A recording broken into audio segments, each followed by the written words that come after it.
The Wilderness Trials Musa Moses, and the 40 Years in the Desert. Part 1. Assalamu alaikum, and welcome back. Tonight, we arrive at one of the most extraordinary and least understood chapters in the story of Musa Moses salam. A chapter not about Pharaoh, not about palaces, not about the splitting of the sea, and not about the golden calf. Instead, this is the story of an entire nation trapped between freedom and destiny. A story of miracles, rebellion, patience, punishment, and divine mercy. But before we begin, imagine this. You have witnessed the sea split before your eyes. You have watched the greatest tyrant of your age drown. You have been rescued by Allah Himself. You have seen miracles that most human beings could never imagine. Now imagine being offered a blessed land, a land promised to your forefathers Abraham alayhi salam, Ishaq Isaac alayhi salam, Yaqub Jacob alayhi salam, and Yusuf Joseph alayhi salam. A land waiting for you, a land of prosperity, a land of promise. Would you hesitate? Would you refuse? Would you turn back? Most people would say no. Yet an entire nation did exactly that, and the consequences would change their history forever. Our story begins shortly after the incident of the golden calf. The children of Israel had repented. The idol had been destroyed. The lessons had been painful. Yet the journey was far from over. Ahead lay the next great challenge. Allah had rescued them from Egypt for a purpose, not merely to escape oppression, not merely to wander through the wilderness, but to establish a nation devoted to the worship of Allah. The destination was the Holy Land, the blessed territory that Allah had prepared for them. As the children of Israel continued their journey through the desert, Musa Moses alayhi salam guided them with patience. Every day brought challenges: food, water, shelter, disputes, questions, complaints. And yet Allah continued showering them with blessings. When hunger threatened them, Allah provided manna and quails. When the desert sun became unbearable, clouds shaded them. When thirst overwhelmed them, Allah instructed Musa Moses alayhi salam to strike a rock with his staff. 12 springs burst forth, one for each tribe. No nation in history had witnessed such continuous miracles. Yet something troubling remained. Many hearts were still weak. Many minds still carried the scars of slavery. Freedom had come, but courage had not fully arrived. Then came the command that would determine the future of an entire generation. Allah instructed the children of Israel to enter the Holy Land, the land promised to them, the land connected to generations of prophets, the land that lay ahead. But there was a problem. The territory was inhabited by powerful people, strong warriors, fortified cities, experienced fighters. News of their strength spread throughout the camp. Fear followed. Rumors multiplied. Conversations became filled with anxiety. Soon groups gathered discussing worst-case scenarios. What if we lose? What if they destroy us?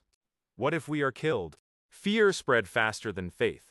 Yet among the nations stood Musa Moses alayhi salam, a prophet who had confronted Pharaoh, a prophet who had crossed the sea, a prophet who trusted Allah completely. He addressed his people.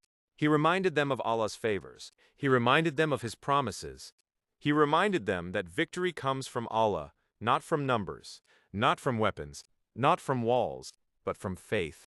Among the people were also 2 righteous believers, men whom Allah had blessed with courage and certainty. They urged the nation forward. They called for trust in Allah. They encouraged the people to enter fearlessly. They explained that if they obeyed Allah, victory would come. But fear had already poisoned many hearts. The majority refused. Instead of confidence, they chose hesitation. Instead of courage, they chose fear. Then came one of the saddest statements in their history. They said to Musa Moses alayhi salam, "O Musa, we will never enter it as long as they remain there." Then they spoke words that echoed through history. "Go, you and your Lord, and fight. We are sitting right here." Imagine the heartbreak. The prophet who had sacrificed everything for them, the prophet who had faced Pharaoh for them, the prophet who had prayed for them, led them, protected them, and now they abandoned him. Musa Moses alayhi salam was deeply saddened, not because his authority had been challenged, but because his people had chosen fear over obedience, faith over doubt, trust over hesitation, At that moment, Musa Moses salam turned to Allah. He admitted that he could only answer for himself and his brother Qarun salam. The nation had made its choice, and Allah's judgment came. The Holy Land would be forbidden to that generation. Not forever, but for 40 years. For 40 long years they would wander in the wilderness. The desert would become their classroom.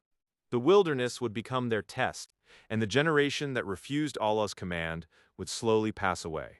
A new generation would emerge, a generation raised in hardship, a generation that would learn lessons their parents had refused to learn. Thus began one of the most remarkable periods in Islamic history. 40 years in the desert, 40 years of trials, 40 years of lessons, 40 years of witnessing Allah's mercy and justice. But the wilderness was only beginning its work, and the events that would follow would test the children of Israel in ways they never expected. To be continued in Part 2. The Wilderness Trials, Musa Moses, and the 40 Years in the Desert, Part 2. Assalamu alaikum, and welcome back. In Part 1, we witnessed one of the most painful moments in the mission of Musa Moses salam. A nation that had seen miracles beyond imagination refused to enter the Holy Land. Fear overcame faith. Doubt overcame trust. And because of that choice, Allah decreed that they would wander in the wilderness for 40 years. But what happened during those 40 years? Was it merely aimless wandering? Was it simply punishment? Or was Allah preparing an entirely new generation for a greater future? Tonight, we continue the story. A story of hardship, a story of divine mercy, and a story of lessons that remain relevant even today. As the years passed, the children of Israel remained within the vast wilderness known in Islamic tradition as the Desert of Tea. The desert stretched endlessly before them. Dry valleys, rocky plains, scorching heat during the day, cold darkness at night. To ordinary people, survival in such an environment would seem impossible. Yet Allah did not abandon them. Even after their disobedience, His mercy continued. Every morning, Allah provided a special provision known as manna, a heavenly sustenance unlike anything they had known before. And alongside it came quails. Fresh food delivered by Allah's command. Imagine waking up each day knowing that your Lord had already provided your sustenance. No farming, no markets, no harvests, yet food arrived consistently. It was a miracle repeated day after day, year after year. But sadly, gratitude did not always accompany these blessings. As time passed, complaints began emerging once again. Some people grew tired of the same provisions. They remembered the foods of Egypt, the vegetables, the onions, the lentils, the variety. Soon voices of dissatisfaction spread through the camp. Instead of appreciating what Allah had provided, some focused on what they lacked. The wilderness was exposing a timeless weakness of human nature. People often forget blessings when they become familiar. Musa Moses salam listened to their complaints. Once again he advised patience. Once again he reminded them of Allah's favors. Yet many remained dissatisfied. The lesson was clear. True gratitude is not measured during abundance alone. It is measured by whether a person remains thankful when circumstances become difficult. Meanwhile, water remained one of the greatest challenges in the desert. Thousands of people required it. Families depended upon it. Livestock needed it. Once again, Allah demonstrated His mercy. He instructed Musa Moses salam to strike a rock with his staff.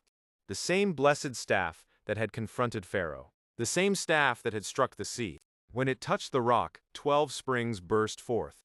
Each tribe received its own source of water. Order replaced chaos. Need was replaced with provision, and the people witnessed yet another miracle. Yet miracles alone do not transform every heart. Years continued passing. Children grew into adults. Adults grew old. The generation that had left Egypt slowly began disappearing. One by one, family by family, the desert was accomplishing what history required. A fearful generation was fading. A stronger generation was emerging.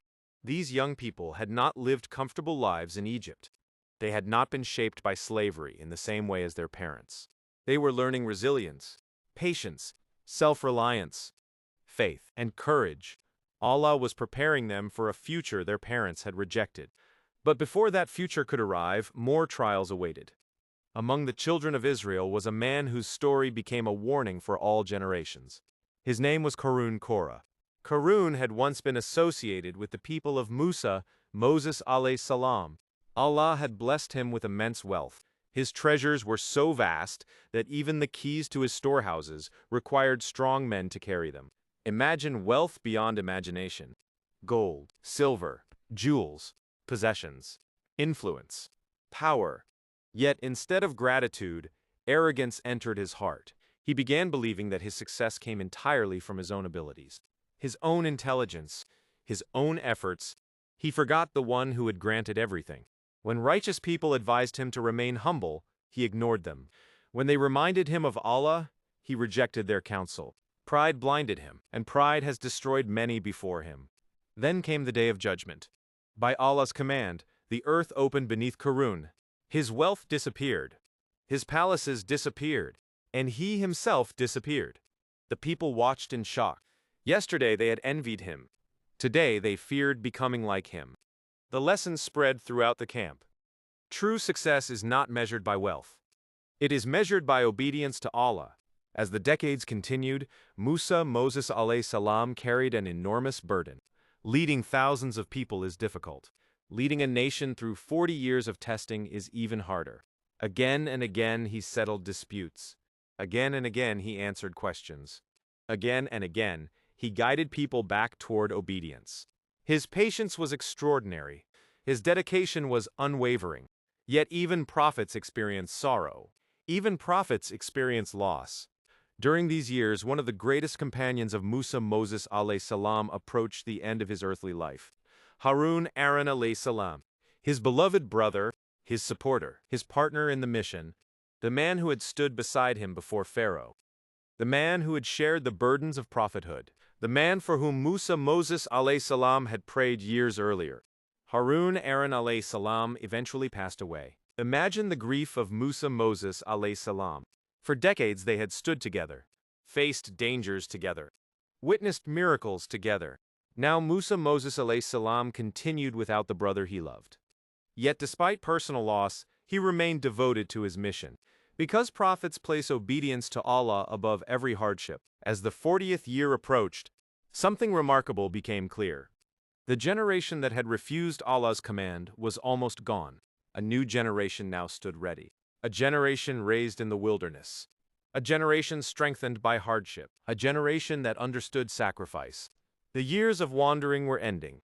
The divine decree was nearing completion. Ahead lay the Holy Land. Ahead lay a new chapter. Ahead lay destiny. But Musa, Moses salam himself, would not enter that land. Allah had written a different ending for his noble prophet. His mission was approaching its final stage. His earthly journey was nearing completion, and one of the most emotional chapters in prophetic history was about to begin. The final days of Musa Moses salam, the farewell of a prophet who challenged Pharaoh, the prophet who spoke with Allah, the prophet who led a nation through miracles, trials, victories, and failures. And the story of those final days is what we will explore in our next episode. The final days of Musa Moses, the end of a prophet's journey, Islamic history. Until next time, Assalamu alaikum wa rahmatullahi wa barakatuh.